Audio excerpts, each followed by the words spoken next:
Now I go to Pennsylvania, and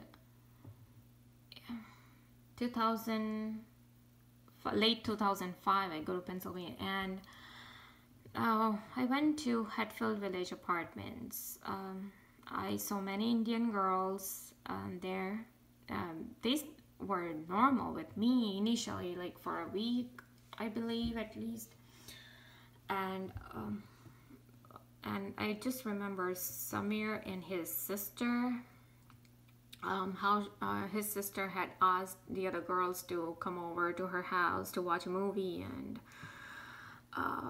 we had good time, and that was about it. Like within a week or something, all these girls, all these Indian girls whom I was hanging out with, suddenly they stopped talking with me. Same thing as what happened in Vidyanagar.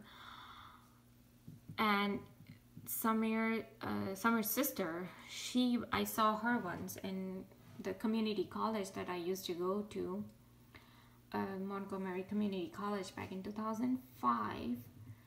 She was with the other, her classmates or her friends, just standing there, and she was literally pointing at me and with this hateful look, and she was talking about me. I could tell as I was heading towards my class, and I just knew that this man has asked Summer's sister to start spreading about me, to just make me look bad, that how I just left this person, and how bad I am. So I'm like, okay, that's what you want to do. You want to take away all the friends, and just, you know, for this person, I should be punished for just leaving him, you know, just same thing that the lady in the Satyameva Jayate said. How she was trying to leave her husband from the abuse and the violence and all, and how his husband started to spread rumors about her, how bad she was and all that kind of stuff. But yeah, so anyways, and then one day when I was working at Macy's, Samir used to work there, and I was waiting for my mother because she used to work there too. So I was just waiting there, and in the parking lot, and Samir was there smoking, and it was so bizarre. He didn't know I was there, and when he saw that I actually saw him smoking, he literally immediately hid behind the bench. And I go, what is there to hide? They have stopped talking with me. It's not like I'm gonna go to their house and tell his parents that, hey, he was smoking. So what is there to hide? Why these people would try to portray themselves as very nice people, you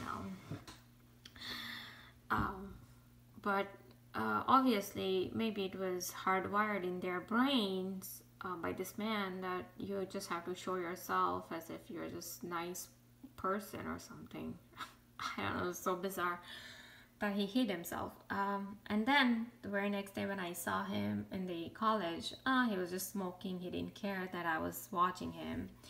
His sister was walking right beside him. So obviously they were just walking like 2-3 feet in front of me, but they didn't care to talk to me, say hi or nothing. So I didn't do anything like in a week. But imagine within a week to just like as if a switch was flipped, and you just stop talking and even start talking in a, you know, as if you're talking about the person in a bad way, or the most hateful talk or hateful look that you would give to the person. So something is there. Something is asking that person to behave like that.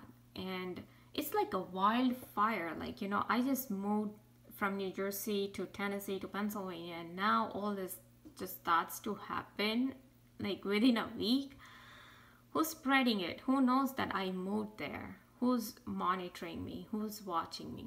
This man, my stalker, who is most likely obsessed, who wants revenge, who wants to make me a mental person ever since he came in my life, whose psychotic mind was very well nurtured.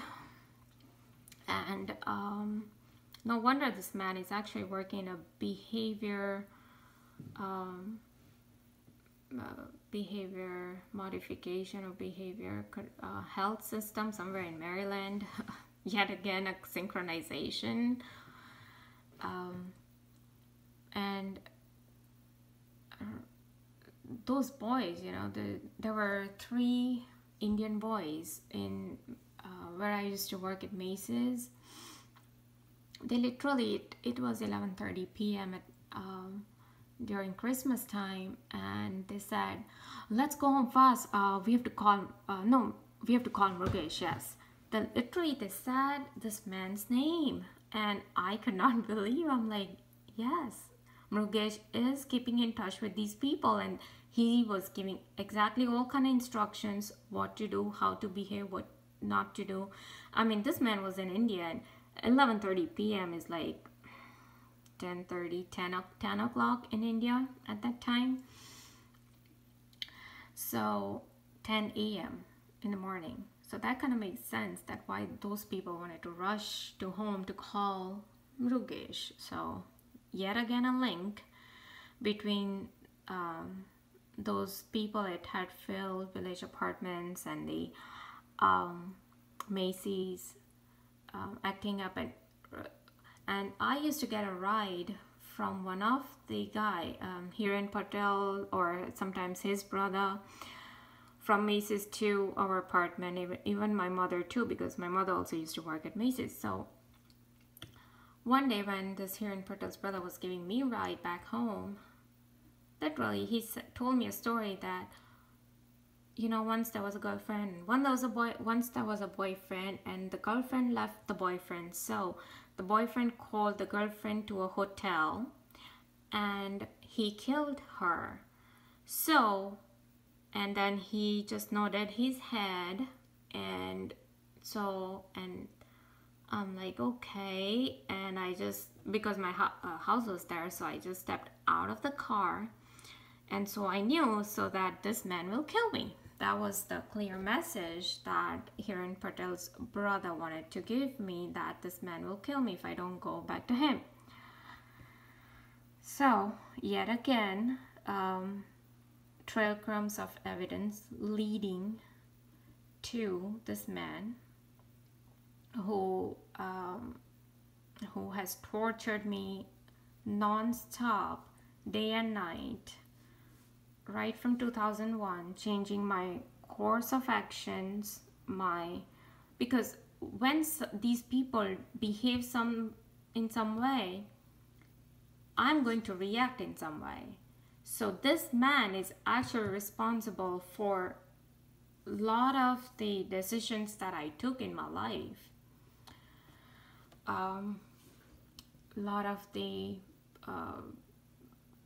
because I literally had to stop talking to people, because I knew that these people are somehow being tackled by this man. So it was, all my relationship was most likely artificial one, and which I never wanted. So when I think not to talk to that person because of this man's influence, to people or to society it would look like, oh, she's not talking and she's kind of loner and whatever. But it was all coming from everything that was hardwired in my brain, sensitized, feared, tortured, humiliated by this man since 2001.